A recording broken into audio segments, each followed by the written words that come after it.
Hello friends, please like and subscribe my channel easy learning. आज का जो हम टॉपिक करने जा रहे हैं वो डिस्ट्रीब्यूटेड डेटाबेस से रिलेटेड है। जो हमने पहले अप्रोच की थी, जिसको हम कहते हैं सेंट्रलाइज अप्रोच। सेंट्रलाइज अप्रोच में क्या होता है कि हमारा जो डेटाबेस है, जो हमारा डेटा है वो सेंट्रल लोकेशन पे स्टोर होता है। उस सेंट्रल लोकेशन पे मल्टीपल यूज़र जो होते हैं कनेक्ट करते हैं। जैसे जो जो उनको रिक्वायरमेंट होती है वो डेटा को असेस कर देते हैं इस सेंट्रली स्टोर डेटाबेस से। बट जैसे जैसे एडवांसमेंट हुई तो हमारी रिक्वायरमेंट बढ़ी, तो हमारे पास एक नई अप्रोच आई जिसको हम कहते हैं डिस्ट्रीब्यूटेड डेटाबेस। डिस्ट्रीब्यूटेड जैसे वर्ड ही बता रहा है, डिस्ट्रीब्यूट कर देना, डिवाइड कर देना, बांट देना। सो डिस्ट्रीब्यूटेड डेटाबेस में क्या हुआ, हमारा जो डेटा है वो मल्टीपल लोकेशंस पे स्टोर होगा। जो मेन डेटा है, जो हमारा जो सेंट्रली लोकेटेड डेटा था, उसको हमने डिफरेंट डिफरेंट पार्ट्स में डिवाइड करके डिफरेंट डिफरेंट लोकेशन पे जब हम उनको स्टोर कर देते हैं, वो हमारा क्या हो जाता है, डिस्ट्रीब्यूटेड डीबीएमएस। इसमें क्या होता है, डिवीज़न जो होती है रिक्वायरमेंट के बेस पे होती है, डिपार्टमेंट्स के बेस पे होती है, रोल के बेस पे होती है।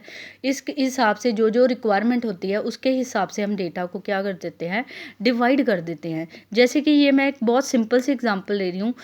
इसमें हम देख सकते हैं जैसे कि किसी कंपनी में कोई अकाउंट्स डिपार्टमेंट होता है, कोई एडवर्टाइजमेंट डिपार्टमेंट होता है, कोई सेल्स डिपार्टमेंट होता है, कोई मैनेजमेंट, टॉप मैनेजमेंट है। सो हर डिपार्टमेंट की क्या है, अपनी अपनी रिक्वायरमेंट है और स्पेसिफिकेशन है। अकाउंट्स वाला अकाउंट्स के डेटा से डील करेगा, सेल्स वाला सेल्स के साथ, एडवर्टाइजमेंट वाला एडवर्टाइजमेंट के साथ। सो हर डिपार्टमेंट का अपना क्या बना दिया जाता है, डेटाबेस बना दिया जाता है। इंस्टेड के वो सेंट्रली डेटा सेस करे, जहाँ पे उनका डिपार्टमेंट होता है उनका पर्सनल एक डेटाबेस बना दिया जाता है। सो वो उस डेटा से अपना डेटा क्या करते हैं, मेंटेन करते हैं। जो डेटाबेस उनके पास पर्सनली होगा, उस डेटाबेस में वो डेटा असेस करेंगे और चेंजेस करेंगे। बट इसमें एक और चीज़ है, कहीं ना कहीं ये सब डेटाबेसेस या सब पार्ट ऑफ डेटा कहीं सेंट्रली लोकेटेड लोकेशन पे भी डेटा क्या करते हैं, स्टोर करते हैं।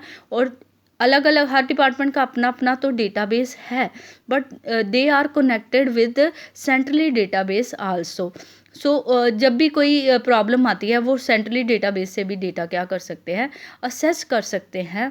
और डिस्ट्रीब्यूटेड में हम ऐसा कह सकते हैं कि हमारा जो डेटा है उसके हमने छोटे छोटे फ्रैगमेंट्स या पार्ट कर दिए गए हैं और उनको डिफरेंट डिफरेंट लोकेशंस पे क्या कर दिया गया है, स्टोर कर दिया गया है according to the requirement of the users.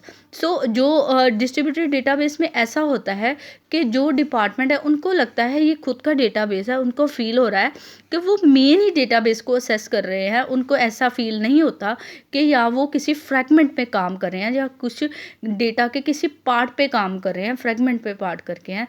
They feel they are working with the centralise database, main database. So कोई भी कहीं से भी अपना डेटा एक्सेस कर सकते हैं। इसके अलावा ये नहीं है डिस्ट्रीब्यूटेड में सिर्फ डिपार्टमेंट ही अपना डेटा असेस कर सकते हैं, वो एक दूसरे का डेटा भी असेस कर सकते हैं with the permissions, with the rules. उनको क्या कहते हैं, उनको परमिशंस होती हैं, वो एक दूसरे को डेटा सेंड भी कर सकते हैं, रिसीव भी कर सकते हैं।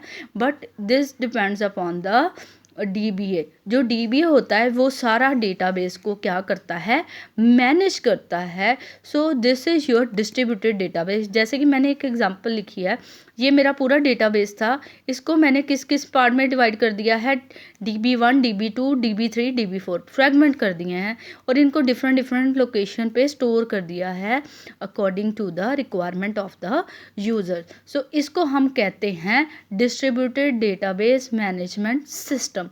I hope you understand the topic, you like the topic. Please like and subscribe my channel easy learning. ज़्यादा से ज़्यादा लोग मेरे चैनल को सब्सक्राइब करें और इसकी रेटिंग बनाएं। I am thankful to you. Thank you very much.